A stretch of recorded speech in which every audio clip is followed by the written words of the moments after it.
I was not a big kid, so people want to chirp. The thing that got me away from it all, or not got me away from it, that allowed me to be that way, is my best friend was the heavyweight on our team. Yeah, I remember So this. Yeah. he loves me, man. We were boys. It's like me and Leo. Well, he was a gangster, man. He was a gangster. He's doing life in prison now for robbing banks with his dad. Dang, so you with really his has some with his backup. dad. Hey, Dad. that was He the was- family biz. Bro, huh? he was. I was a sophomore. I was a sophomore in college, bro, and he got busted robbing banks with his dad. His dad was always traveling. He's like, well, I was like, what did your dad do? He's like, oh, he's an insurance adjuster. No, he was out robbing banks. Dang. Dude traveling around That's robbing interesting. banks. I wonder who was driving. Who was? They had a getaway driver, and the getaway driver is the one that actually got them busted because they hired a different guy for this. Because it wasn't family. See, wasn't if you're family. gonna Yeah, you rob gotta a stick with bank, family. you Bro, gotta they- rob a bank with family. I would man. go to the- That's a movie. It was crazy. Somebody get on We that. teach our kids everything. Well, they got busted because they had just robbed a bank and they were driving through like Utah area there, and it was like really foggy, and they ended up a car I couldn't see, and they crossed the center divide and hit them head on, and then when the cops showed up, they had like $500,000 in cash in the car and like a bunch of guns. So they. So this is when you were researched- young. Yes. Yeah, because people don't rob banks anymore, right? No, I don't think you so. can't get away with. No, I don't think so. Anything really Well, these that's days. how But the guys robbed the bank when I was in there. I was in a bank robbery. That's how I got to WWE. That's what ended my amateur wrestling career. I was in a bank. They got robbed. What? what? Yeah. Where? Man, it's a whole story. We need details, bro. Yeah. I've been spending time in the dojo, doing all the things that they won't show. No spotlights on me, no photos, becoming the king on the low low. Training at 5 a.m. This is Bo Bassett. Yeah. Another thing that he was saying, and I thought was really cool. Every morning he wakes up and he writes his goals down. And everything that I was going with him, because I asked these kids a whole bunch of different questions, and I asked some hard questions. I'm like, why are you better than everyone else? He said, I surround myself with good people and I stay consistent. Every morning he gets up and writes his goals. Sometimes they don't practice, but he always gets up and writes his goals. And little things like that, I don't see as being like, oh, whatever. Am I doing, like I had Miles and Nam, we do it. We did it for a couple days and they stopped, and then every once in a while I'm like, you guys need to do it again. And they have to do it again. And it's the consistency of doing that every day. Those kids do it every day. All three of his brothers, he has three of them. There's three of them. They're all national champions. Fargo national champions. His brother that's a sophomore now won state as a freshman.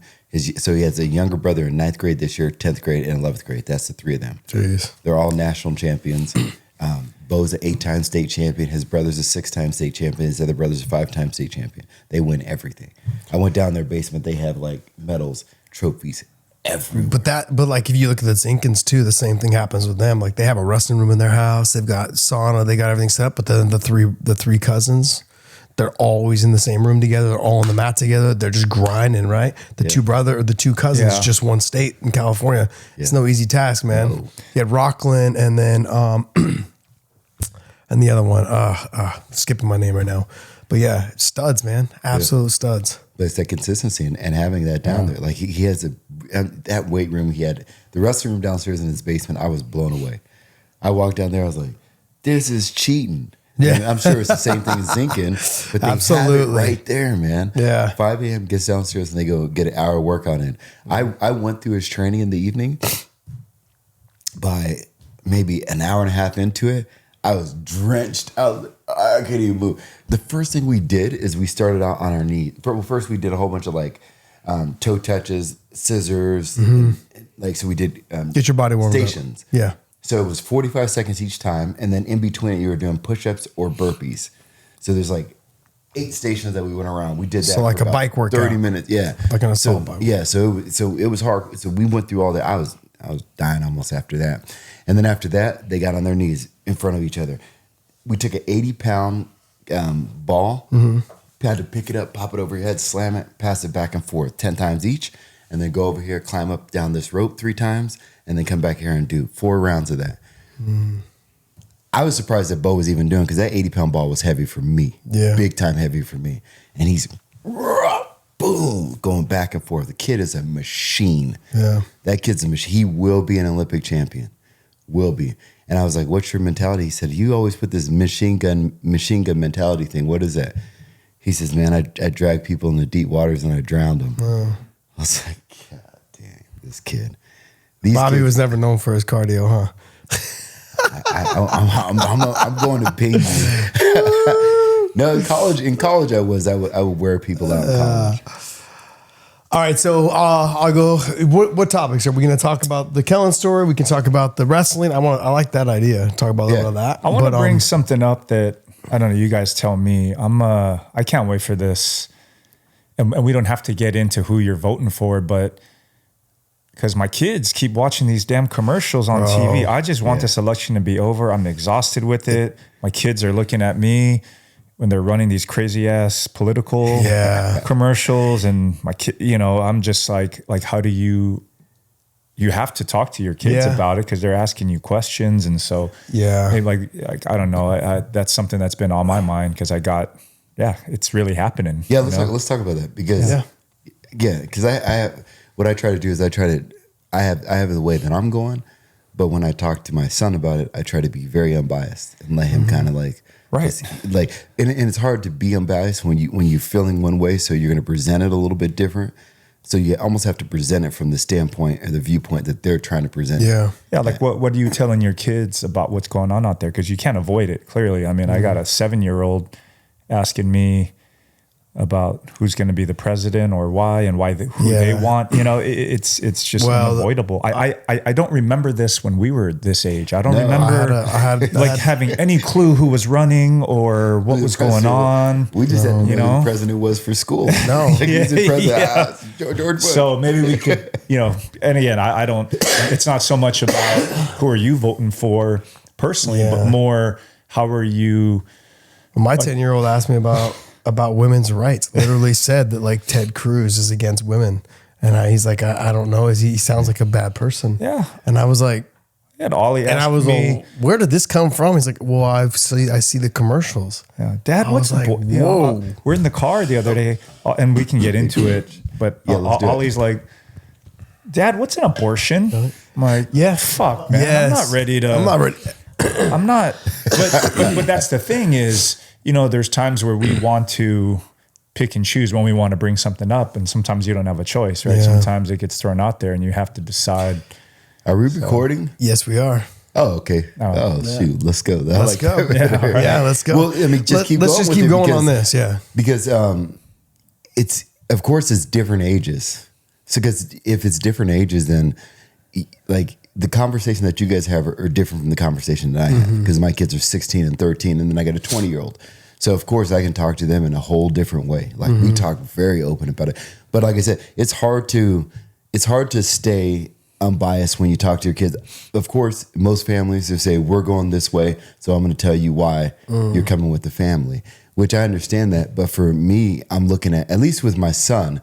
I'm telling Miles, I'm like, all right, let's just break this down. Because I always tell him, in any argument, you have to take yourself out of your position and put yourself in the complete other person's position against you and fight for that so that you at least can figure out their point of view. And I learned that from just growing up in relationships and different things like that. It's like you have to pull yourself away from what you would say. And then what are they telling their people that their people are believing what they say? And one thing to do is, I mean, I don't like doing this, but if you look at news channels, you look at this CNN versus like a Fox, or depending on what time it is, you can kind of see different points of view. But if you have that bias, you're just not going to listen to the other point of view. So I just try to tell my son. Does anyone get their news from MSM anymore? Mainstream media? I don't see anybody. I mean, look at the number one locations where these presidential candidates went to. They went to Rogan. They went to Tony Hinchcliffe. They went to Theo Vaughn. They went to what's the daddy one that Kamala went on. They're going to outside sources where they want to reach new people, not the same old people that watch mainstream media. They're not going there anymore. That mainstream media to me is dead. It's done. They can't be trusted to tell the truth. Doesn't matter what side you're on.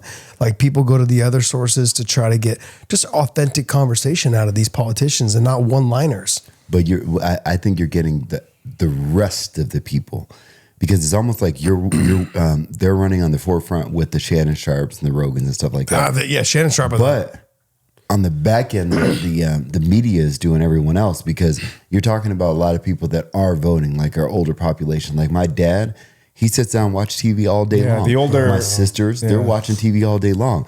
My sister doesn't even go on social media. Right. So that social media is the last pitch, because we're doing it right before the election to get some of the younger voters and the younger people to come out and say, hey, here, like to go to Rogan, that's what it is. That's the crowd you're looking at. My dad doesn't listen to you, Rogan. He doesn't know who he is. Which is crazy, because I always figured the elderly people, like older people, like my grandparents or my parents, would be more inclined to listen to that because they came up in the radio days. They'd be people that just listen to. Remember how popular Rush Limbaugh was back in the day? Because he was a radio guy. But as they move forward, if you only had radio and then next thing you know you have TV, they're locked into the TV. Like my dad literally wakes up just to go to the TV. When they come over to my house, they go straight to the TV, click the TV on, find something, and then we can start talking. They're so dialed into it. That's why my dad is so hard one way, and there's a lot of people so hard one way because they watch the news all the time. Interesting. There's no way around it. Yeah, we have news on in our master where my wife will watch it. But outside of that, we don't have the news around the kids. Like unless they're in our room, which they're never in our room, just because everything else is out in the rest of the house. Yeah, but then on top of that, those news clips get put on social media. Yeah, and they see little bitty clips of those all the time. So it's like you almost have to start talking to them about it, because if they have access to it, like my kids have access to TikTok, Facebook, Instagram, they have access to all those. So it's going to come on their feed no matter what. Yeah, but you can't watch a sporting event without having some sort of. That's where we got caught up in all this. We've been watching the World Series, and every other ad is a political ad, right? And it's rubbing off on the kids, because a few instances we'll be on the road.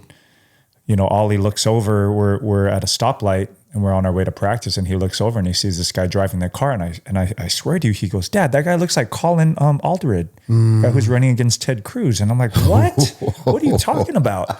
And I look, and he kind of does, and I'm like, "Where'd you get that from?" He goes, "The commercials on TV all the time." Like, you know, even though he doesn't say something, when he sees it immediately, it's in his head. He's like, "I've seen this ad how many times during the games."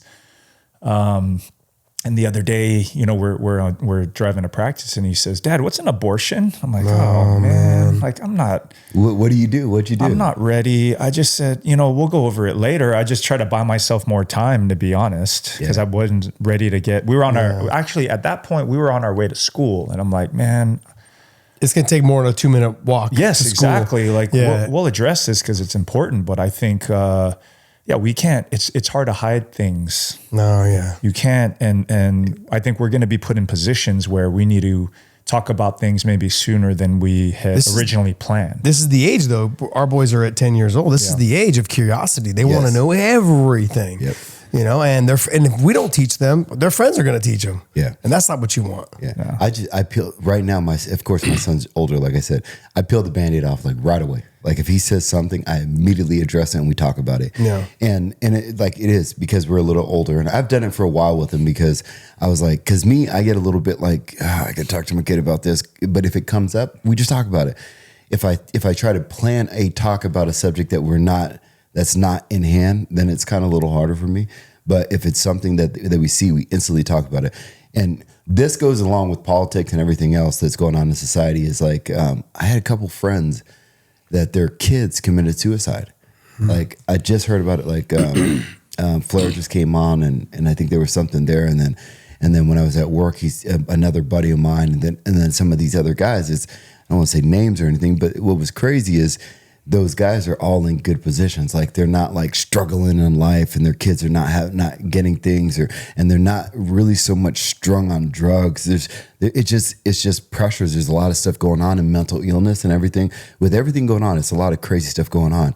So when I heard this, I was on the phone with my friend. It wasn't even addressed to my kid, but as soon as I got off the phone with him, I immediately turned to them and I said, "Yo," and started talking to Miles and Naomi about it just directly. I was like, "Look, there's something going on right now. Is like a friend of mine just called, and he said that his kid tried to take pills and commit suicide." I said, and he's not in a bad place. So I said, look, I'm telling you right now, as a kid, there's a lot of things that you're going to go through, and you're going to think that's the biggest thing that's ever happened to you. Like, this is ruining my life. I said, because I've been there so many times. And my daughter said, and I said, like, man, I had something happen in high school where I was like, my life is over it. I can't take it anymore. And this sucks. Yeah, wait till you get like older. That. This world hasn't even begun to start screwing you. That's what I, and that's exactly, Let's just be honest. what I Real told her. problems. And my daughter, I love her to death because she understood what I was saying. I was saying, Naomi, nothing is that big when you're 13 years old or 14 years old or 16 years. You guys don't have kids. You guys don't have a mortgage. You want to come home and look at some bills? Look at some of these bills and see what kind of pressure that I have on top of my, like, you guys haven't even touched life. I'm saying, so all I want to do is, like, for you guys, let's have good conversation. Let's talk about everything. I want you guys to feel open. I even told Miles, I was like, sometimes, I would get so stressed out because I have a test the next day. Oh my God. And I didn't study, and I had wrestling practice, and I was tired and this, that, and the other. And I had to do it. I was stressed. I said, Miles, listen, you run into a case like that, you just come be straight with me. And I'll call and get you an excuse, and we can go study and get that stuff down, and you can do it later. Don't stress yourself out over something stupid like that. Talk to me about it. It doesn't matter what it is. And I keep telling them that because I don't want them to get that point. I said, I don't care if it's girls. I don't care if you go to your buddy's house and you have some drinks. Just call me, bro. Yeah. I said, I'm never going to put you hard on you on something that because you made a bad mistake or anything like that. We had good conversation, and I'm not like any of those other dads. Yeah. I keep telling them, I'm like, hey, I'm not that dude. I've been through everything. The best way to explain it to your children is, or to anybody, I think, that's thinking about suicide or has went through something like that, is it's a permanent solution to a temporary problem. Yes. Because how many times have you woke up and been like, fuck, today's the worst day, man. Yeah. I've got this, I've got that. And then like 2 days later, it's not that you forgot about it, but you're just in a different mood because time has lapsed. Yep. And as many times as people say time heals all wounds, it's pretty true. Yeah. And sayings like that, and I've said this before, sayings like that stick around because they are true. Give it some time. Let your mind wander, let it develop new ideas on how you can get through things, and be creative on how you should be able to get through it. Yeah. This is where I feel kids, they've got to learn to get through these tough times. You're saying like, hey, these kids are not struggling. That's because they have the same type of problems that all these other kids have, whether it's social media pressure, whether it's school pressure, right, whether it's sports pressure, whether it's just trying to fit in, period. They're still going through it. They just don't know how to deal with it. So open everyday dialogue with your kids is probably some of the most important, whether it's small, just telling them, hey, I love you. Like having conversations about how they should respect their mother, or, whoever's with them during the day, their grandmother, whatever it is. Respecting you as a person that provides for them. Those are conversations to have with them because one day they're going to have to understand that that's going to be them. Yep. And they're going to want the same respect from their children. And I've relayed that message to my kids countless times. Like, you don't disrespect your mother. You don't disrespect me. You don't disrespect, people that we bring you around, because one day you're going to want respect from other people's kids, and you're going to want respect from your own kids, and you're going to want them to be respectful to those children's parents or those parents as well. So you need to be on task when we are having these conversations about things like this. Yeah, for sure. And it's those life lessons. I like the conversation with my kids, and I take the emotion out of a lot of conversations that we had. And I think that helps out so much. We had an incident 2 weeks ago because my son was getting his driver's license, and he was trying to. Did he get it? Yeah, he got it. Okay, I was like, all that pressure. Test, he got it. All that pressure. He was fine. But you have to go get the license. So most of the places around Texas, they're all busy. So he was trying to tell his mom, because she signed him up to call one of the other places, because we checked it, because you can't check it. It's a whole process. But anyway, she had to call and get his transferred over to this one. But if she did that, it canceled that appointment, and that appointment's so backed up. But if you find the right one, you can get in. So it was like one of those kind of deals.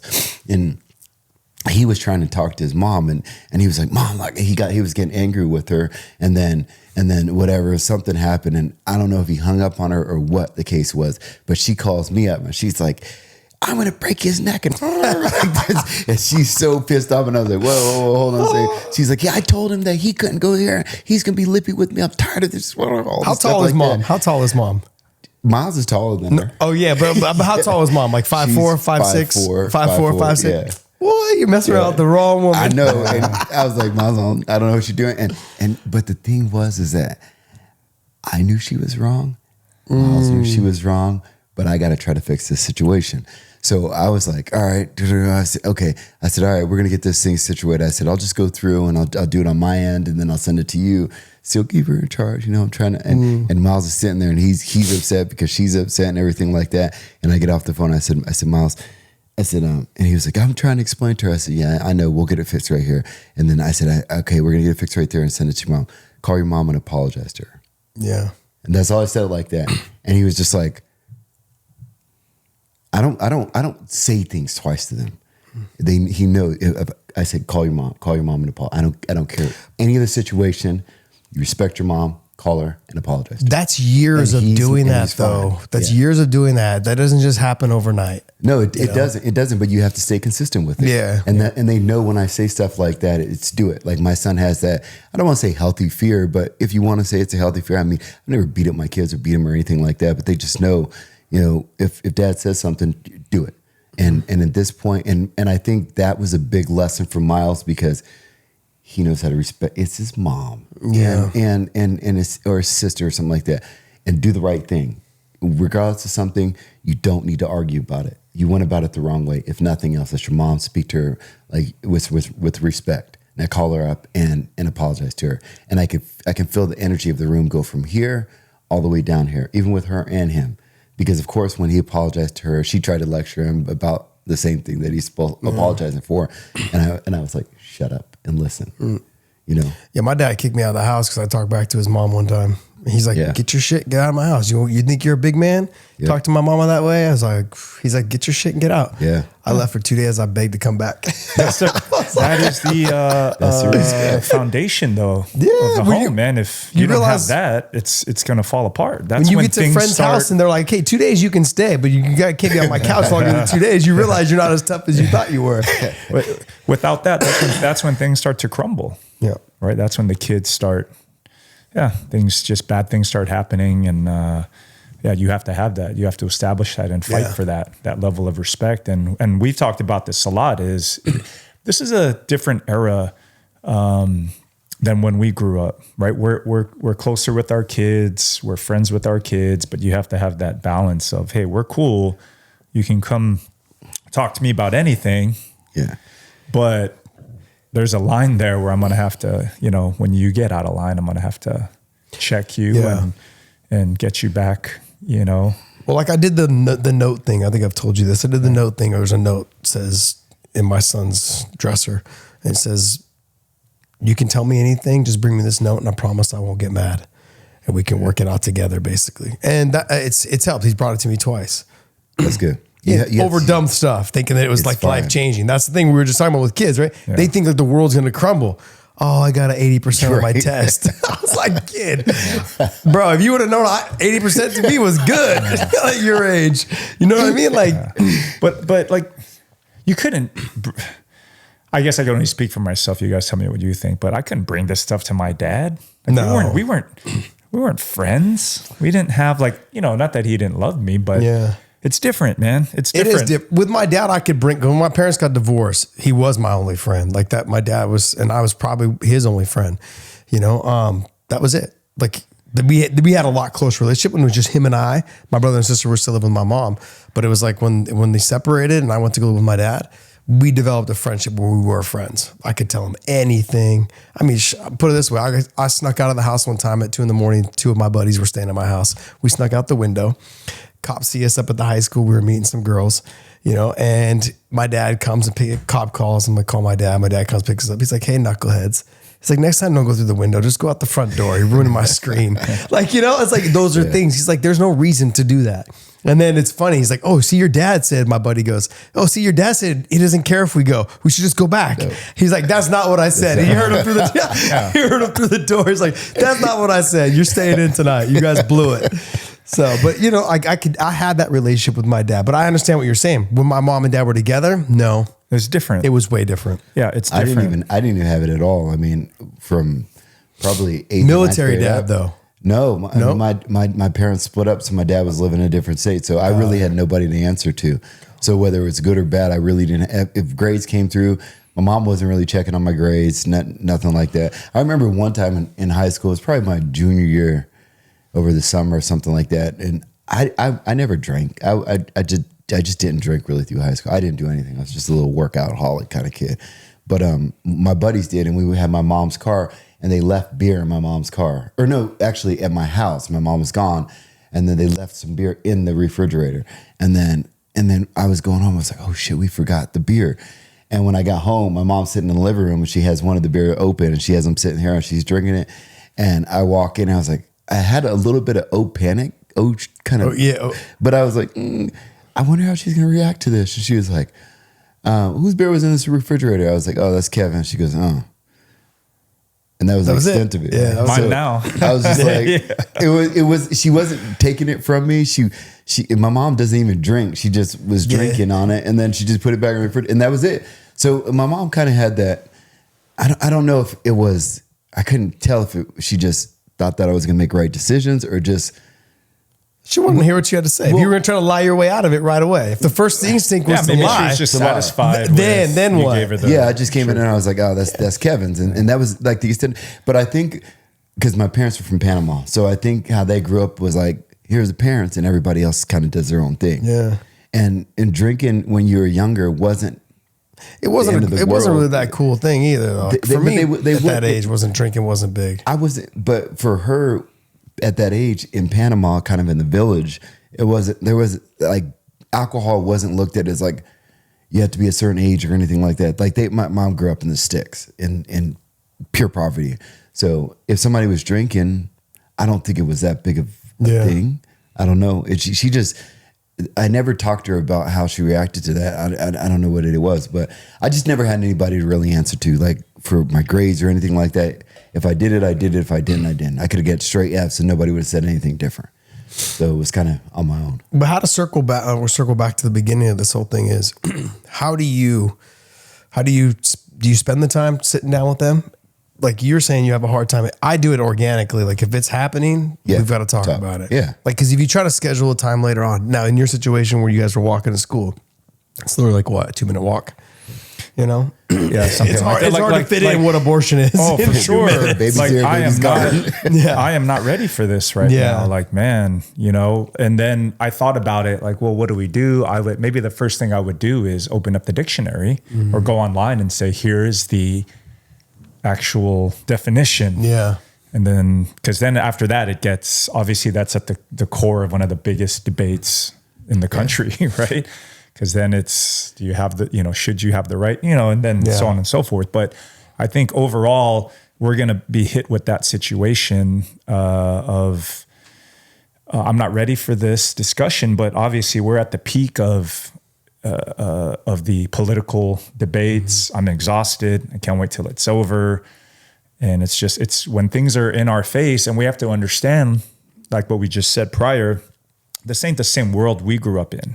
Mm-mm. This is a whole different world where my daughter came to me and was like, I want to vote for, she asked me who I was voting for.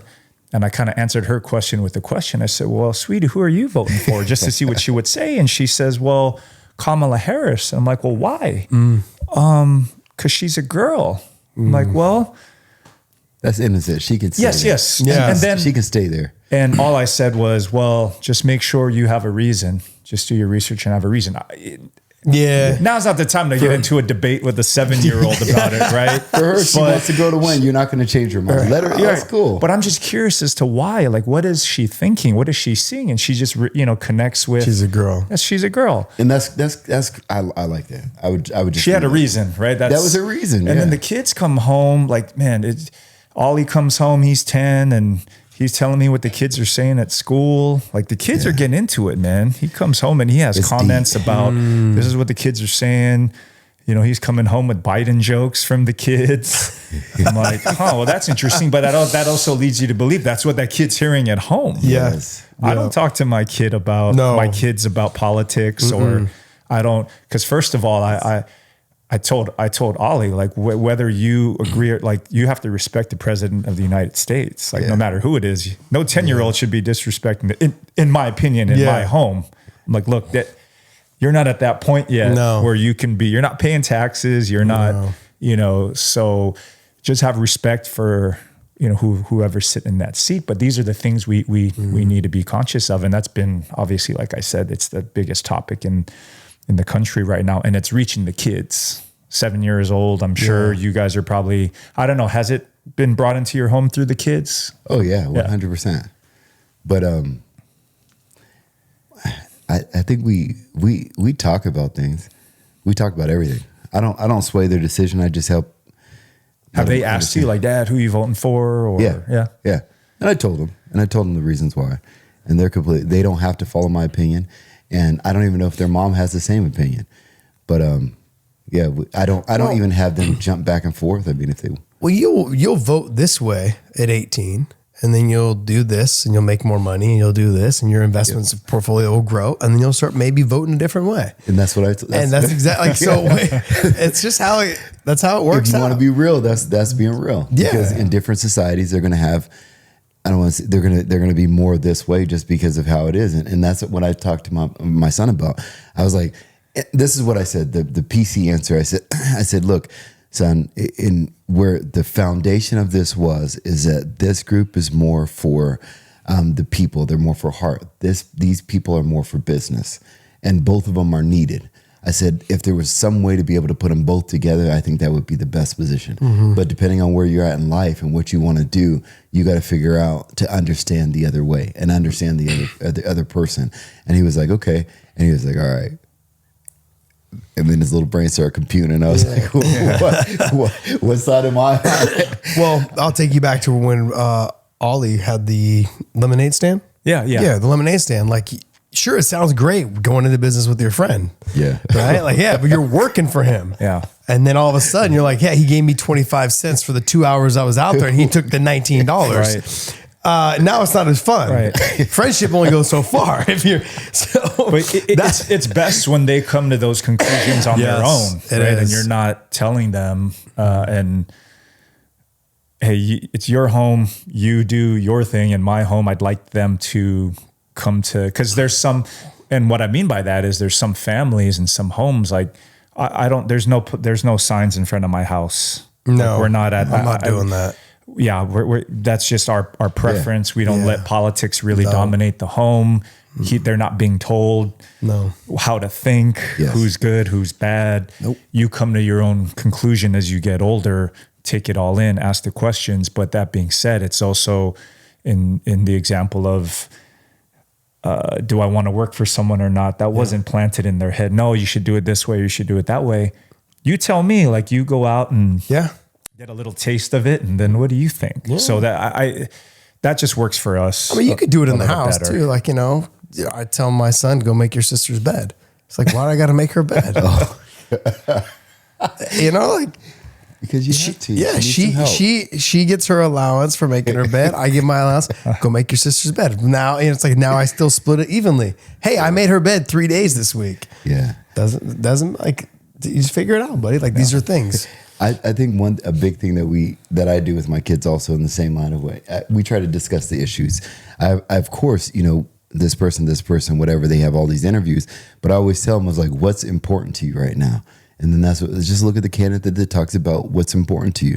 And that's what you got to think about. And I said, for right now, I say, these are the issues that are important to me. And I mean, because based on my business and different things like that, I'm like, this is important to you. But at the same time, I have a lot of friends that hear. So just let them listen to the issues. It doesn't matter who's in office. But one thing that we do is I say, guys, because we're into that, they're able to invest into different companies. So they have Greenlight where they have the investments in there. And they're really into this investing. And they're like, well, who's next and what's next? I said, all right, here's a big thing. We got killed in the market a couple of days ago. Yeah. I said, this is one thing that you have to do right now, as far as being an investor. There's two people going into this race right now. Depending on who wins, that stock or their stocks are going to go up. I said, so what you have to do is figure out like what you want to invest in based on that. So it's just another way of kind of teaching them how to figure things out. So you're like, all right, well, these people they're in this agenda. They want this to happen. So these are probably the companies they're going to go after. I said, so that's how the election kind of affects this society. So I'm teaching them different lessons because ultimately we can't dictate the outcome. We can go vote, but we can't this is what we want to happen. We have to prepare for either one. So if we prepare for either one, let's not get mad if the person that we don't want to win wins. Not get mad about it. Just kind of shift what you had and put your investments in this place so that you can continue to prosper. And that's what I told my son. And he was like, okay, I get it. And that's what I did last time. Everybody was all pissed off because, oh, Biden won, we're going to fight and everything like that. And I was like, this is the time that you got to figure out what he wants and kind of shift things so you're still winning. So, I mean, I think the open dialogue with just kids in general, whether it be stocks, whether it just be who you're voting for, abortion, whatever it is, right? Having these conversations we're not ready for, you and I, not at that level. Man, my jaw was like on the floor at that moment. Like, oh crap. Yeah, I mean, like, well, I was on a car ride, with my son to practice, and he's like, Ted Cruz is not a good person. And I was like, well, where did you get that? I was like, where did you get that? He's like, and then he just like, I just saw on, I saw in commercials and this and that. I'm like, yeah, but you hear it right after school. So you're like, would you learn this at school? Like, you shouldn't be watching any of this at school. And he's like, we were talking about this when we were 10 years old. Yeah. My daughter said that they put the TV on in her room to watch one of the news channels. Naomi told me. And I don't even want to talk about this on camera because when I heard about that, I was just like, what? Yeah, I don't want that. They put it on in the damn room it was something. It wasn't the debate or something. It was a channel where it was like completely one-sided, and they put it on in the damn room. They're all and I was one-sided. Like, I don't know if I'm okay with that. The mainstream media, all that stuff is all one-sided. They have their investors, in quotations. But we just need to be aware of it all, right? I think, and again, this is something that crosses over not just for this particular topic, but everything. We need to understand what's going on out there, what our kids are exposed to, because it's not the world we grew up in. No. So you can't apply, and I think we're all doing that, of course, but because we're not raising the kids how we were raised. It's different. It's a different world. It's and they're exposed world. To different things. Everything's different. The math is different. The way that they educate our children is completely different. Like, obviously social media has made this completely different. How kids can make money at a young age is different. I mean, these kids can create their own content now, put it up on social media and start collecting some sort of check. And then that gives them that sense of independence. They don't need us, at say 13, 15, 18 years, 17 years old. It makes them feel like I don't need to listen to my parents. I've done this on my own. It could be a problem. But I mean, if the parenting was done right at a young age, you could end up having a very successful kid that you help get there. So it depends on how you teach your kids to respect you. That's my belief. If you can get your kids to learn to respect you, the other parents that are in the room, ask Mr. Peter here, right? How do my kids treat you? Oh, total respect. Walk me to the door, say hello every time. Like, yeah. When he's here and the kids are here, like they walk him out to the door. They say, bye, Mr. Peter. Have a good day. Whatever it is. When he walks into the house, hi, Mr. Peter. How are you? When they get home from school and he's here, it's hi, Mr. Peter. What are you doing? Like, can I see? Can I watch? It's something that's the foundation. That's the foundation of understanding. Yeah, it's so cool when you get that when somebody says that about your kids. It makes me happy. It makes me proud. Miles just won an award at his school. It was the Warrior Award. I was like, what is that? And to me, it was just it was more of that. They pick a student that's like showing leadership, but he's like basically the good kid. Like he's doing things right. And they only have it a few times throughout the year, and Miles won it. And that was one thing that I told Miles. I was like, Miles, you know what? There's going to be a lot of awards that you get in life. This is the kind of stuff I want to see. Yeah. Like you want to know that you don't want your kid to be that kid where it's like, oh, people don't like him. He's disrespectful or everything like that. Cause that's definitely a reflection of you. So it's very important to me. And my kids see it also. He's doing that because what he's getting from you. Like he knows my dad is respectful. Opening up doors and like kids are all about. I went through this when I was a kid, man. I was respectful, but I was also the kid that you got something smart to say about me, I'm going to say it right back. And so I was real chirpy, which as you guys both know, but I was real chirpy and at a young age, especially as I got better at wrestling, as I started training. At a young age, and then it went away. When did this go away? But I mean, look, being a smaller kid, I mean, I was only 4'8" till my sophomore year in high school. I was tiny, man. So I was 4'8", wrestled 98 pounds my sophomore year in high school. I wrestled 93s my freshman year. Yeah. So I mean, like, I was not a big kid, so people want to chirp. The thing that got me away from it all, or not got me away from it, that allowed me to be that way, is my best friend was the heavyweight on our team. Yeah, I remember So this. Yeah. he loves me, man. We were boys. So that's what I got away with it, because he was my best friend. You know, It's like me and Leo. well, he was a gangster, man. He was a gangster. He's doing life in prison now for robbing banks with his dad. Dang, so you with really his had some with his backup dad. with his Hey, dad. that was He the was- family biz. Bro, huh? he was. I was a sophomore. I was a sophomore in college, bro, and he got busted robbing banks with his dad. Damn. Insane. And I was always wondering, I'm like, man, his dad was always traveling. He's like, well, I was like, what did your dad do? He's like, oh, he's an insurance adjuster. No, he was out robbing banks. Dang. Dude traveling around That's robbing interesting. I wonder who was driving, who was... banks. No, they had a getaway driver. Yeah, And they had a getaway They had a driver? getaway driver, and the getaway driver is the one that actually got them busted. Yeah. Because they hired a different guy for Because it wasn't family. See, if you're gonna Yeah, you rob gotta a stick with bank, family. you Bro, gotta they- rob a bank with family. I would man. we'd all go out, we'd all go to his place after. I'm like, where's your dad? He's like, oh, my dad's traveling for work. He'd have two safes open, like gun safes. Yeah. They'd have, guns. They'd have all sorts of guns and everything like that. But there was always stacks and stacks of cash inside their gun safes. And they were always wide open in his house. I was like, bro, like, what does your family do? He's like, oh, my dad just travels he's an insurance adjuster. And it was every time he'd always bring up, oh, the hurricane down in Florida, or the one that hit Texas, or the one that hit the East Coast. He was like, oh, he's traveling. He'll be gone for 2 weeks. Literally, his dad was gone for like 2 weeks. He was scoping banks. It was That's so a movie crazy. right there, man. That's a movie. It was crazy. Somebody get on We that. teach our kids everything. Well, they got busted because they had just robbed a bank somewhere out of Montana, and they were driving through like Utah area there, and it was like really foggy, and they ended up a car couldn't see, and they crossed the center divide and hit them head on, and then when the cops showed up, they had like $500,000 in cash in the car and like a bunch of guns. So this is when you were young? Yes. Yeah, because people don't rob banks anymore, right? No, I don't think you so. can't get away with No, I don't think so. anything really Well, these that's days. how But the guys robbed the bank when I was in there. I was in a bank robbery. That's how I got to WWE. That's what ended my amateur wrestling career. I was in a bank. They got robbed. What? what? Yeah. Where? Man, it's a whole story. We need details, bro. Yeah, I was at the Olympic Training Center and went to World Team Trials. I took third at World Team Trials. I just moved up. Wait. Are you being serious? I thought this was like some 100% sort of. serious. I thought this was Yeah. some pro wrestling stuff. No, this is. Don't they carry the bank thing around in a suitcase? What is that? I was at the What is that Olympic called? training. Rich. Yeah. What Money is in that the called? bank. Money in the What's bank. Money in the Money- bank. yeah. Is not that money in the bank? Okay, No, I thought this you is were real giving me shit. like This pulling is- my leg No, with this money in the bank This is shit. real. This is No? man. It was right after we had a World Team. So I'm gonna give a quick version of the story, but I've told it a million times. Yeah, I want the clips version. Yeah, I'll give you the clips for it. So Kurt Angle came to the Olympic Training Center, saw me, and he was like, "Hey man, you should wrestle." We talked about that a little bit, and then we exchanged numbers. He was doing a vignette when he was in WWE, and I was at the Olympic Training Center.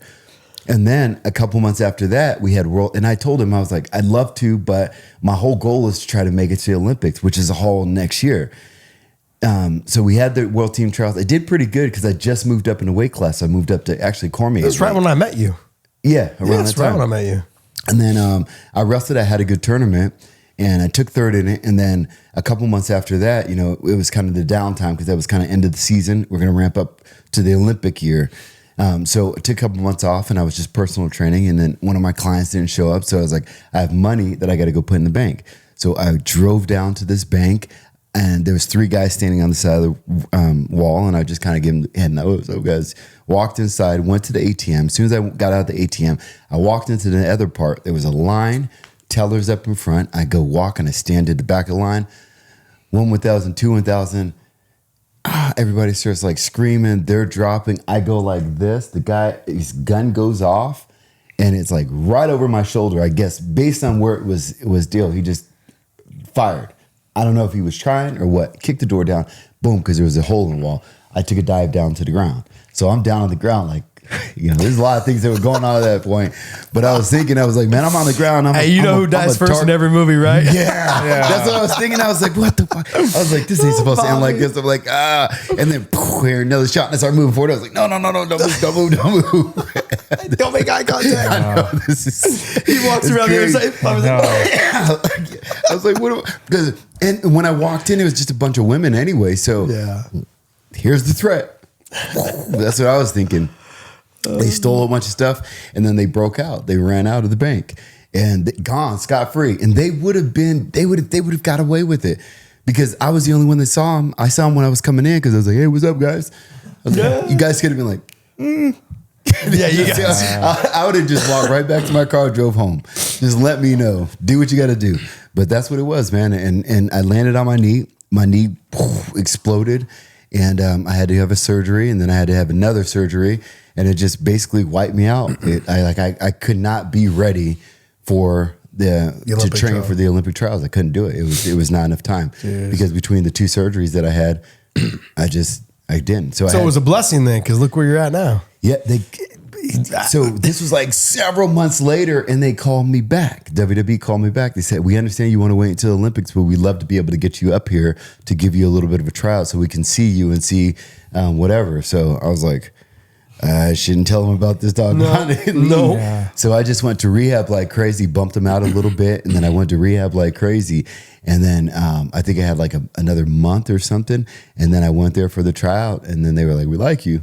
And then they called me up and offered me a contract. But I had to go over there and go through a whole bunch of stuff, which I basically had to like fake it throughout this whole thing. And that's how it got me in Fake WWE. it till you make it. Yeah. It's the process. You want to thank those guys? You should thank them. Yeah. You're like, hey, Are they in jail? Are they scot-free still? Well, see, here's the thing. So when at that point, Bobby, you didn't rat, did you? You didn't snitch it, right? Man, I was pissed off at these dudes. But who was I supposed to rat on? Because when I left there, I said, I saw these dudes because I was like standing right there. Them jokers did not call me back at all. Like I went to OVW to Louisville. This is like a whole year later. And then they were like, we found the guys. I was like, oh, really? You found the guys? I told you I saw them from the beginning, but nobody called me. They said, we found the guys. And I said, okay, how'd you find them? They said, because like right after the robbery, one of the guys drove down the street and bought a bike cash, like 12 grand. The other guy went and bought a car cash down the street also, 20 grand. I was like, so you guys didn't, like, this was 2 hours after the robbery that he bought the first thing. And I was like, so why is this a whole year and a half later that you're telling me that you guys just caught these guys? If it was that obvious, like these guys were not even tried. So yeah, they no masks, nothing. They had when I saw. Okay, this is a stupid part of it, and you could tell me what you would have done. So when I walked in, I saw these guys, and they had bandanas around their neck. Okay. So when they came in, it just went from here to here, and boom. So, I mean, should I have not gone inside if I saw these guys standing with bandanas on their neck? I wouldn't have thought anything of it. I didn't think anything of it either. But afterwards, I was like, they were just like, let's go, guys. That's wild. And that's how they did it. Yeah, it was crazy.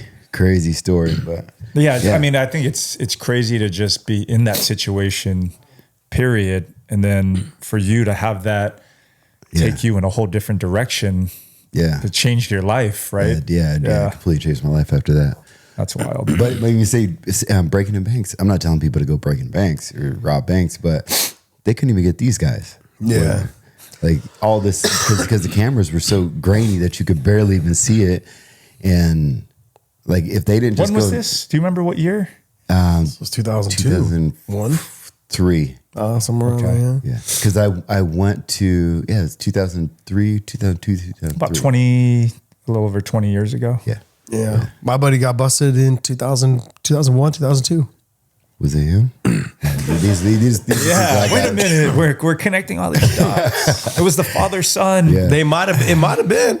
Yeah. Where was this at? Where was this at? Colorado Springs. It might have I think it been. was 3 black guys. I saw them.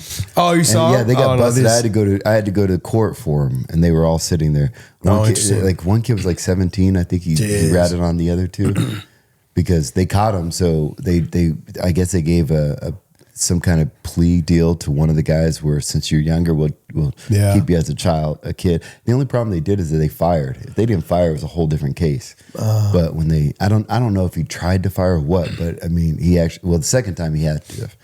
But the first time, I don't know if he did. Yeah, no, my buddy that Russell, man, they've been robbing banks for years. Yeah. Years. Yeah. I mean, well, I can see how it can work. I think it's a little difficult now because everything's so digital. Well, they were in small carry cash. Yeah, but you still go to small towns, right? Like, I mean, Sioux Falls is a bigger type town, but I mean, 20 years ago, it wasn't as big as it is now. So if you were to say like a Sioux Falls or like a Lolo or an Arley in Montana, like these small little tiny towns right outside of Missoula. That's where the good money is. Yeah, I mean, that's where the easy money is. Not good money. It's all money's good money, right? Like it's $1 spends just like a $50 bill. It still spends. So I don't think they cared about it was good money. It's all good money.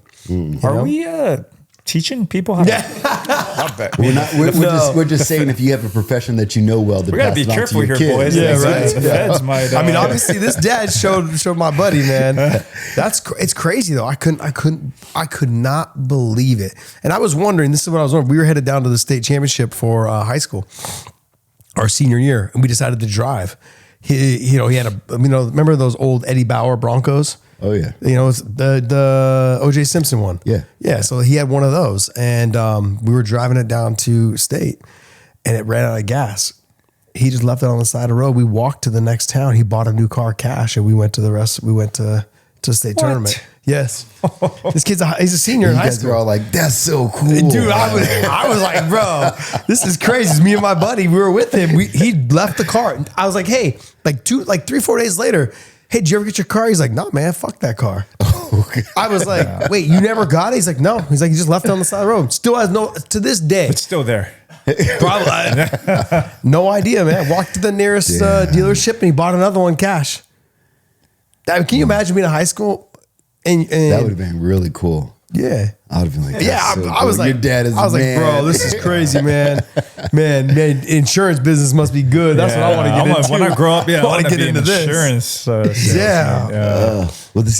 So our topic was to teach your kids whatever you learn, which is his dad cool. did it. He did it. Hey, man, that was the original dad dojo right there, son. Yeah. We're gonna teach you. We're gonna go. And if we have some of those original some of the first episodes that we talked about, I used to kind of get on you a little bit based on how strict you were with your kids and how structured you are with your kids. And since I told you guys, since I've been doing that podcast, the series that I've been doing, Phenoms to Legends, and I've been talking to these kids that are very high level, every one of them are super, super, super structured like that. And I'm not even there yet to the full structure of which I want to be yet, because you also don't want to get to that stage of burning them out. So look, you can, but the reason why Bo Bassett, you were talking about Bo Bassett earlier, the reason why he's not getting burnt out, he's got competition in his own family pushing him, because they're going to get up and push him. And when they don't want to get up and do it, he's going to be the one getting up to push them. They build off of each other. That's why the burnout is not going to be as high between them. Now, if it was just like for me with my son, if I was just me getting him up every morning and he had to do it himself, drive it himself, it's more likely for him to burn out. That motivation of having that's why you have teammates. What gets us up? What gets you into the wrestling room every day? Man, I don't want to do it. You got in there, your boys are in there, and we're about to bang it out right now. We're about to get after each other, about to try to make each other better. That's the motivation. That's why fighters and athletes have a hard time retiring, because they don't want to leave that feeling of, you're the reason why I got to this level. You pushed me. Bo Bassett has that with his family members. Okay, but then how do we mimic that? Because if you're a single parent or you only have one kid, then what you do is you try in your community, like this whole, like it takes a village, you basically say, hey, bring your kids or have your kids meet me at this time, at this location, whatever it is. And we're going to get after it for 20, 30 minutes before practice starts. Or we're going to stay after for 30, 40 minutes and work on these type of drills. And everybody's doing it. Yeah, and then everyone's doing it. And then you've got 2 or 3 extra people to help push each other. Look, this sucks. We all know it sucks. But guess what? We're doing it that together. extra, and then just play on that tape of, I think it's Kobe Bryant. 18 extra minutes a day, 20 minutes extra minutes a day, okay, will make you this much better. If I'm adding an extra practice at 4:30 in the morning for 2 hours or an hour and a half, I'm now within a 6-month period better than you after a full year of your training. Yeah. I'm twice as good as you. Even so, that kid Bo Bassett, I mean, and his accolades are crazy. They get up at 5 a.m, but he has a bunch of kids from the town get up too. He has he was saying he has 16 kids come in the morning at 5 a.m. at his house, and he gets it done. But everybody wants to be around the greatness. Yeah. That's what it is. Yeah. And I've told my son that 1,000 times. I said, look, you don't seem to understand. The more that you make yourself better, the right kids will want to be around you. See, and it's so crazy talking to these kids because everything you're saying is exactly what he said. Because I asked him about that. I said, what was it that made? I said, what is it? What is it? He goes, of course, consistency. And I talked to him about the burnout. I said, do you ever have a chance where you feel like you're going to burn your son out? Because I was asking his dad. And when I talked to Bo about it, he goes, no. He says one thing, it is the consistency. He said, but I like to keep good people around me. Yep. I keep good people around me, and it just makes it so much easier for me. And that's what he does. He has a community of kids, and they just keep coming in because he has good people around him. And then with his dad, I talked to his dad about it, and he was like, I do it with him. He said, right now, he said, I do it with him. He said, I can't do everything. He said, but I will show him that I'm going to take the effort. So when he was waking up at 5 a.m., I was waking up at 5 a.m. Yeah. And I was doing a little bit, but then I was going with him and pushing him and stuff like that. So it was never a burnout because one, I think, and we talk about this often, we always say, if you're going to push your kid, make sure that they know it's coming from a good place. Like, cause there's one time where you can be like, you got to get on them. As boys, we got to get on our boys a little bit harder.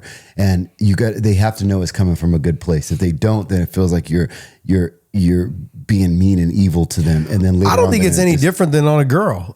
There's levels to it though, in terms of with my daughter, right? So she had 2 goals the other day and 1 assist. She's 5 years old, soccer. It's just a pack of dogs chasing the ball around.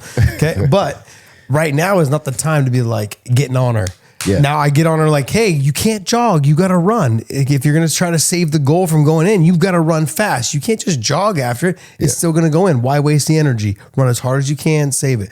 I have those conversations with her right now. Yeah. Whereas when she hits to be my son's age at 9 and 10, I'll start having a little bit more no, today was not your day. Yeah. You didn't give it your all. We know you didn't give it your all. I'm not going to bring you if you're just going to play half-assed. I don't mind having stern conversations with her at that age. Yeah. She is a little bit more emotional, but I also don't feel like I need to have these type of conversations with her as much. She has a very good understanding, and I'm sure, Naomi's probably the same. She is. The boys need to be kind of propped up a little bit, whereas the girls, the females, they understand. They get it. Yeah, they get it. They're okay, look, why am I out here? If I don't want to do it, then I'm not going to do it. Yeah. Give it your all. Now get done and you can walk off the track or the field. Give it your all. Yeah. They seem to understand that. Okay. So my original point with this is when you were talking about the schedule that you have with your kids, and I have a very loose schedule with mine, and I'm going to wheel that back a whole other direction, especially after being around that kid and talking to some of these other kids. Wait, so it wasn't good enough when I said it, right? You had to wait go. a minute. I get it now. Wait, we've just been here, Dad. This is the point where I'm being nice to him. And see, this is why I don't do it often. I don't do it often because then you just take it and your head swells up. And look at this guy. We've been here for 5 months now, building this show. And it's all of a sudden now.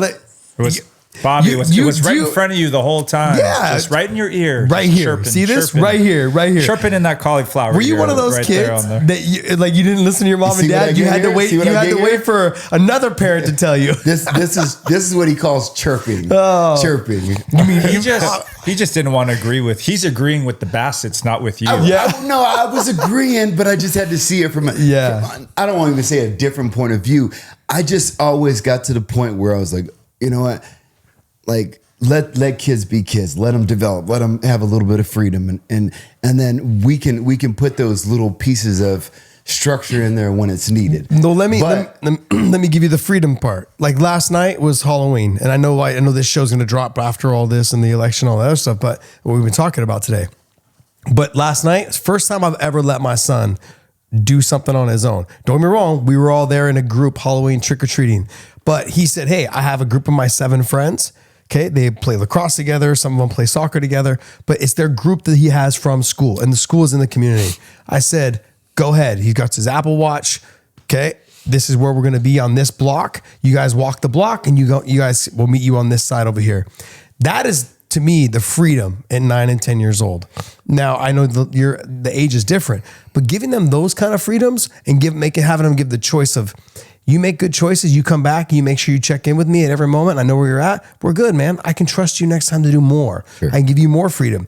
But outside of that, freedom only comes when you're doing well in school. That's one. Well, first is you're listening to your mother. That's one. Okay. And then 2 is doing well in school and how hard you're working in sports, on how much dedication you're giving to your teammates, to your coaches, and focus. Those 3 things accumulate to you having more freedom. You want to go down to the clubhouse and you want to play football with your friends. Okay. Here, take your watch. Let me hear. Let me see what, you have 45 minutes. I want you back in 45 minutes through the door, not leaving. I want you in this house in 45 minutes. Kid comes back he's back 3 minutes early. Sometimes he's back 10 minutes early. I'm like, why are you back so soon?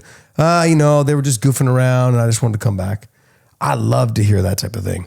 Okay, so tell me about some of your structure now, as far as do you have a time structure where get up at this time, eat this time, do this at this time? What kind of structure? It's a little bit more difficult now because his sister now goes to the same school. So she kind of can hold the structure back a little bit being 5, but it's get up at 6, brush your teeth, comb your hair, come out, pack your snack bag, and then feed the dog. Okay. And then after you do that, then I've already made some sort of breakfast, whether it's eggs and tortillas and eggs and bacon, whatever it is. Okay. But I've already got it there for you. So now he sits down and he eats. After he eats, now he can go ahead and do whatever it is he wants to do up until we leave for school, which is at 7:10 is when we leave. Okay. So he's got time. Okay. Let's break it down a little bit more. So you listed out 5 things that he does. Is it always in that order? He'll get up and get dressed first before he brushes his teeth. Yeah. Okay. We have a get up, get dressed, brush your teeth, comb your hair, come out, pack your snack bag, feed the dog. And then if there's anything your mom wants you to do or help out with, hey, why don't you go get your sister's dress down because she can't reach it in the closet. She's too short. Step stool's not high enough, whatever it is. Okay. Go help her with that, and just kind of check on her. So make your bed. These things are in this. So this is this period. This is. That's that period. Yes. Okay. But what Rich suggested, 3 months ago, this whole dinner right after school, holy sheesh, it's amazing. Right after school, I've already got the tri-tip cooked. I've already got the vegetables made. I've already got the mashed potatoes done. The kids come home by 4:00. They're done eating for dinner. They're done. And the other thing that I've noticed by doing this, you do that also, Rich? Sometimes. The other thing, it depends, but that was an idea that we picked up on, we saw, and because I think what happens is with practices running so late now, yep, it's hard. My kid can't eat dinner at 8:30, and they're already tired from practice. Yeah. The other thing too that I've noticed is I have less wasted food, because what happens is he eats a full meal, goes to practice, burns quite a bit of it off. He comes back home, he's like, "Can I have some more?" He eats the rest. He eats the leftovers. Okay. So now I don't have a bunch of leftovers in my fridge for 2 or 3 days going bad and wasting money. I went shopping yesterday. I literally got a half. If you notice, you go to shopping carts now, they have the smaller ones now to make it feel like you're filling up a shopping cart when you're really not, and you're spending triple the amount of money. I spent $400 yesterday on one little small shopping cart. $400. Eggs are even cheap. I know in Texas they're cheaper than they are in California, but still $7 for 18 eggs. And we go through I go through 2 dozen a week easily. Yeah. Easily 2 dozen eggs.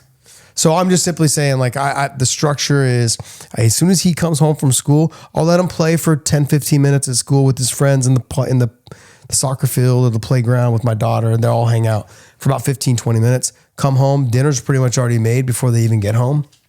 If it's some sort of steak, I'll have it wrapped in a butcher paper so it stays nice. And then I'll cut it when they get home, serve them food. By 4:00, they're done eating, brush their teeth, get ready to go to practice. Get your soccer outfits on. Okay, whatever it is. My son sometimes, when it was hot and he'd come home after school, I'd have him do the cold plunge. We'd do 2 minutes in the cold plunge together, and then we'd get done with that, and then he'd get ready for practice, and we'd go. Okay. What about do you guys do goals? Writing goals? No, I don't write in goals, but you know what? You brought it up today. I think it's a wonderful idea. Yeah. I think it's a wonderful idea. That was one thing that I got from this kid. Of course, he's one of the best right now. And every morning at 5 a.m., he says he writes his goals out. They do a practice at 5 a.m. most of the time, but every morning he goes and he writes his goals down. And around his house, they were very adamant about his goals. And I told him that I'm going to talk about this. And I talked to him also, and I think eventually we'll move to this point is having other dads call in and talk about different topics, because talking with his dad, I was like, man, it would be great for you to help out other fathers know and talk about what you're doing with your son here, because he has 3 boys, all of them are national champions. That's a huge deal, and his kids are so big on saying, you know, my dad's coming from a very loving place. It's a very good place. His house is a very loving household. Like, it's all good. When I went there, it was like I used their shower, and on their shower had all three papers on it, and it has their boys' names on it and some of their goals throughout the year and some of their big goals. It was there. It was something that they could see. When you went downstairs in the basement, you put it up on the wall there, boom, boom, boom. And at first I was like, there's a lot of stuff around here, but I said, if you come into this house, then you know it's a house with kids here, and their parents care about their kids, the way that they're doing these things. They were all in a good way. So that was one thing that I was like, man, I'm missing out on that. So I'm learning a lot from them. That's why I'm asking about this. I'm asking about it is like how you put it together for your kids, because I want to be more structured with my kids. Because I was telling my business manager, my assistant, Natalie, about it, and her son's 20, and she was like, man, I wish I would have done that with my son growing up. And I was like, no, he's 20. Do it now. Like, because even me at my age, I said, I'm going to start doing it. This little kid I think this kid can coach people, coach grownups, the way that he goes about things. He said he had this machine gun mentality. I'm gonna take these wrestlers into deep water and I'm gonna drown them. I love that, because he's saying that his consistency, he is so dialed in, and it's not like it's a task for him. I asked his dad, I said, do you have to wake him up in the morning? He goes, no. So when you were talking about the early wake up, my only concern at that age, at a young age, what they need the most is sleep. So I don't know what time he goes to bed, but like with my son, I put them in bed by 8 o'clock, 8:30. Okay. They need sleep. And I've noticed that since I started doing that, because when he was younger, I was like, oh, you can stay up until 9:30, 10 o'clock. Like, and then just, you know, he doesn't go to school till 8, no big deal. You wake him up at 5, and that's 9 hours of sleep. No, I wake him up at 6. I wake him up at 6. But I'm saying, you're talking about Bo Bassett, right? Waking up at 5. Okay. Being there, ready to go at 5. But he goes to sleep early too. Okay, I don't know how early. I don't know how early, but I'm simply saying, like, that full 8 hours is so key, not just to his body recovery, but also to his mental acuteness, like his awareness. Sure. And understand, like, I've noticed that Kellen's gotten way better at school when I started putting him in bed at 8 o'clock and 8:30. His learning at school is better. His attitude at school is better. It makes such a huge difference on how much sleep they're getting. You know, the thing that I love to hear about their success and their routine is there's no magic pill. Yeah. There's no secret sauce, man. No. It's hard work, discipline, and consistency. And I love to hear that. Yeah. Right? Because because we know that's what it takes. And it's not like, oh, he wakes up whenever he wants, eats whatever he wants, does whatever he wants. He's just God gifted. No, he works hard, he busts his ass, and it's a family thing, right? He gets the support from everybody. Dad's involved, brothers are involved. But as you said, not everyone has that luxury of having that built in. I mean, look at all the great, I saw an article the other day. We have the Bassett brothers being these excellent wrestlers in the world of BJJ. You have the Vieira brothers, the Mendez brothers, the Miao brothers, the Ruotolo brothers. When you have that training partner at home, like you said, hey, dude, wake up, let's go train. You're going to get up and train with your brother.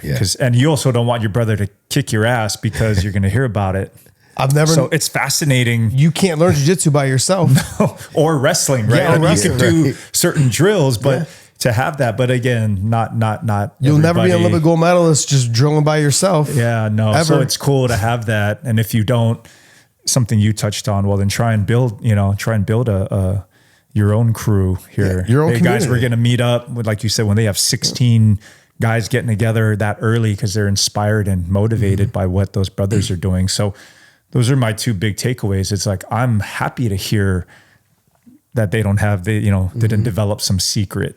It's just the same old. It's just hard work. Yeah. He said, I said, what is it? He said, it's consistency and surrounding myself around good people. But the good people will come if you're consistent, because it's an attitude reflects leadership kind of thing, right? Yeah. Like the good attitudes will come in when you have someone at the top being a leader. Yeah. And Bo and his brothers and his dad and all those, they're being a leader by just being there, showing up and putting in the hard work.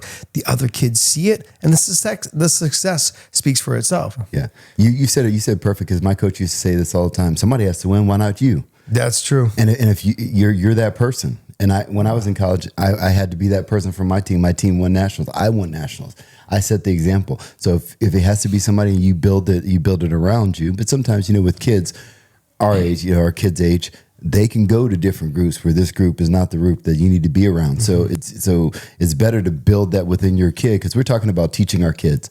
So if we're teaching our kids, and we can go all into this as far as school and everything like that, because we have to teach our kids all the way up. We can teach them how to be bank robbers, or we can teach them how to be whatever we want to teach them. But it was a good life until they got caught. Oh yeah, they're a bank kid. So we're educating our kids. So that's why I'm trying to figure out this way also, and trying to lock this in so this can be that way. Because I talked with my son. He loves football. He's getting into it. And I was going to make an investment and get one of those jug machines, right? Yeah. The balls that shoot. Because Miles was like, he said, I want to get my hands better. That's important. So if I do that, then I'm going to help, because of this conversation has helped me out. I was like, I don't want to just buy it and then I'm like, just me. So I'm going to tell his buddies, hey, at 6:00 tomorrow evening, let's go hit it up. Bring a bunch of your guys. We'll figure out different routines, and they'll love to do it also. But sometimes you have to do that, especially with these kids now. You guys are going to see it's more like these kids, they don't get together, and if they do, they're just on their phones. And so when Miles at home, I'm like, why don't you just go get a bunch of your buddies and go outside and play? Which is weird to me, because touch, man. Because we go to Frontier Park down the way here, man. I see kids out there all the time in packs of like 7 and 10 playing football, playing soccer, practicing their shooting drills. Little ones? No, like high school kids, like middle and high school kids. They're getting in trouble for jumping the fence, being on the big field. Yeah. They're not supposed to be in there. They do it a little bit, but they're not that often. Oh, they're there every day, man. Everything. Well, the kids around us, they're so into. They don't do it on their own. They do it in league. So it's always in a league. For me, we didn't play leagues until junior high and high school. I had it every once in a while, like little league here, little league there. But for the most part, it was a bunch of buddies together playing football, we play baseball together. Now it's kind of unheard of to be able to see kids get together and to be able to get enough kids that you can play baseball. Yeah. We did that when I was little. These kids aren't getting that same. Everyone had a glove. Everyone had a cheap glove. It was all stitched together. And then you switch them. Here's all the gloves. We didn't have a bat. We had a broomstick. Yeah, we had found a tennis a way. ball. They're not doing that as much right now, and I think that it needs to get back to that. But until then, I'll if I get the jug machine, I'm telling a bunch of his buddies to come over. I was like, man, I might have to be the quarterback, and then you get 4 guys, and he gets 4 guys, and we'll play. You are the jug machine. To it. Yeah, I'm the jug machine, and I'm okay with being it. But we have to start teaching our kids this, because they're losing it all. Yeah, and you guys will see, because your kids are still very innocent, very young. Once they get older, they start getting a little jaded and pulled back, and it's like they have different things on their mind of what they want to do, and it's like, nah, bro, you're getting distracted. You guys are kids, because sooner or later you're going to be like us, and we got to bills and all this other and life and all this stuff. You guys are young. Just go out and go walk down the street, dribbling a ball. I don't care what you do. Like cross over, play with, go but get out of the house. You can't afford to let your kids get distracted. Yeah. That's the hardest part is my son's already got a couple friends that they're athletically gifted. I wouldn't say gifted, but they're good at some sports. And so they kind of all hang together. But I also see, when we were talking about the positive influence, I don't see that in some of them. And I know that when they get to a level where they get to high school, they get to like late middle school into high school, they're going to be the ones that's the trouble kid. They'll either be the trouble kid or the one that falls off because they're too busy chasing other things. Yeah. And you all know what we're talking about. They'll be chasing other things. And so keeping your kid just focused on the goal, man, like understanding, like I said, son, I have to constantly remind him. Remember that kid, like he got in this little tussle on the soccer field 2 weeks ago, or last weekend, 2 weeks ago. And, and it just came down to that kid that you got in the tussle with, he was on his team last year. And now that kid, basically purposely tried to put himself at the forward position so he could try to beat my son on defense. And when he couldn't do it, they put him back into the defense or midfield position because he just kept trying. He kept trying. He wasn't sharing the ball anymore. He was literally just trying to beat my son, and it just didn't work. So finally, the coach was like, okay, go back to your regular position. But that used to be his old coach. So they thought they were taking the experience from last year. I said, because you've been putting in the extra work, because you've gotten so much better, that you guys are not even the same anymore. He used to be able to dribble around you. He's a bigger kid, his dad's a big guy, this and that. And I said, he used to be able, now you're faster than him. Now your defense is more on point. Like, that's because we've done the extra work. We've done wall ball. We've spent time working on footwork. I've taken him to red line, doing backpedaling, sidestep, box jumps, all those things. Like, we're putting the work in to make sure he don't get beat running backwards now. And so those are the things. And within that less than a year period, we played with this kid in April we played with him. And now what are we in? October. This kid couldn't get around him. The 2 games they played, the kid couldn't get around him. So it's totally different. That's how that extra little time, that extra 30 minutes, that extra hour at red line, that extra hour at the park, that extra hour at the wall ball, it made such a huge difference. I always go back to the Kobe Bryant conversation. 18 minutes a day, 20 minutes a day, whatever it is, that's all you need to be twice as good as that other player if you do it for a full year. If they're only going to practice, I only need 18 minutes a day. Outside of practice, I need another 18 minutes a day. And I've seen it. The proof is in the pudding with my own son. And I'm a believer now. And so I just keep saying, you don't need to go out there and go super hard. Go out there and give me a little extra. Give me an extra wall ball with your lacrosse stick. Give me an extra wall ball with your soccer ball. It goes a long ways. It really does. And the proof, I've seen it. Yeah. I hope a lot of dads see this and hear it, because that's the key. Like you said, it's the key. Just, you have to do it. Like, find a reason and find a way to go and do something with your kids like that. We're teaching our kids. So we go back to teaching, because that's what we're talking about. And you have to go out there and learn it with them if you have to, but spend that extra time. You have to do it. This is what I'm trying to get with this structure. So this whole thing about is setting up that structure with my kids. I'm going to start. And like, parents don't say, oh, he's 14 now, it's too late, or 16 or 18 or 20. I don't care how old it is. Start getting in the structure. That's what we need across the board. So with my kids, I am going to start waking up. I already told them. I told them yesterday. I said, look, tomorrow it's Halloween, and you guys have tomorrow off. So I'm gonna let you guys have tomorrow off, but we're gonna sit together. We're gonna put it all together. Like, I want you guys to start getting up in the morning. I want you guys to write your goals down, to be able to see it and be able to write it down. I think it's a big deal. Yeah. You have to see it.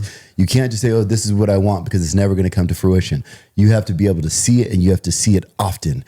And just keep seeing it. It has to be in your face. That's what they do. That's what he did. When I saw Bose, he had it everywhere. And I was like, man, that's such a small thing, but it makes such a huge impact. And ultimately, we all want our kids to be successful in whatever it is. And we need them to be able to start writing it down, because if they don't write it down, they don't know that they're getting better. They don't know why they're getting better. All these different things. Like, set a goal in their mind. We can't just have our kids just going out there just saying, whatever happens, whatever to be, it'll be. Well, you write it down so you can revisit it later that day. Or you write it down so now I can put pen to paper, and then visually I can see it. Yeah. Like, I can tell myself all day that I'm going to do it, but in reality, like, as soon as I say it, I forget about it. You're kind of manifesting it a little more with the right. Because I'll verbally communicate the goals. I always come back to, hey, remember what your goals are.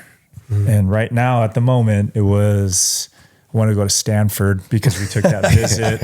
Yes. But it's, how do you get there? Good temporary. goals. And then the other goal is, well, I'm like, who's your favorite player? Well, what do you want to do? I want to be in the major leagues. Shohei Ohtani is my favorite player. So, hey, man, let's go work out. I don't want to. Well, what'd Shohei do, man? What did Shohei do? Yeah. And he's like, yeah, let's go. So it's verbalizing it. Yes. Like, hey, is that Stanford level, right? Is that, you want to go to Stanford, right? That's what you said. So I'm just reminding you, that's not Stanford level. And what would your favorite player do? It's like, yeah, fine, let's go. But writing it down would even double down on that and even make it even more powerful. Just to see it. I know it sounds so cliche, right? Like this believe and achieve and manifesting it. It's real. But it's real, man. Yeah. So we have to start, and across the board, of course, we're all athletes. So we're talking about our kids and athletes, but it's also reading. Yeah. It's like putting in that time to read and actually writing it down and telling them, hey, this is going to be a time that we read. I think a lot of these things, I quiet get so, time. like, I'll do it a few times a week. I'm like, all right, guys, turn off everything. Let's go read for 20 minutes. I'll do it often. Yeah. It's like I sprinkle it in there, but instead I want to start making it more consistent. I want to start saying, all right, this is the time during the day, every day that we're going to spend this time to do it. And then we do it twice a week right now because my son hates to read, but now he's in a book club and he's actually starting to like it a little bit. Yeah. And so they did the book club and he read 600 pages, I think. And then on the book, and there's a movie out. So they went to the movie as the book club together. That was motivation. Now he's excited. He got his new book yesterday. He's all pumped. He started reading it yesterday, did 3 chapters, but just look, to wrap all this up, put a button on it. Next time when you want to know, like, just think to yourself, what would Josh Thompson do? Okay, Bobby, just want to throw that out there. Yeah. Hey guys, you guys got any final words? No, Bobby agreed with Josh today. This is the Josh Thompson podcast. Yeah. Wow. And Bobby's Rich going to regret. And Bobby too. Yeah. Hey, Bobby. It was great. Man, 2 things I want to say to you. I commend you for, I know it was a lot to say you agree with this guy. So putting your pride on the shelf. Yeah. I know it was hard driving here knowing you might have to do that. Yeah. Yes. And the other thing I want to say to you is, congrats on getting a job, man. Yes. Thank you. Finally. Deadbeat, man. That's right. Now you got a job. You know what? They said, they sent me a message and they said... this was AEW, correct? Yes, with AEW. Yeah, they said... yeah, that's a wrestling organization, not the root beer or anything, okay, Josh. okay. Because we just got to let you know. You got to let me know, yeah. They said that in the 24 hours, they had the most YouTube hits that they've had since, I think, Sting's retirement or something like that. So it's kind of a big deal. We had over 1 million in 22 hours or something like that. I mean, I just left it on repeat on my phone. I just played it on repeat. I'm a big damn deal. Back to work. Hey, back to work. Bring it though. back Let's to go. me. I got French door so he can get in and out of this studio. Let's go. We got to grease those ears. All right, ladies and gentlemen, make sure you guys hit the comment section and let us know what your thoughts are. That's one thing. Also, give us some topics to talk about. Hit that subscribe button. I want to thank you guys. Hit the little bell and notifications. That also helps us with the algorithm to help grow this thing even bigger. So I want to thank you guys for continuing to support us. And until next time. Dads.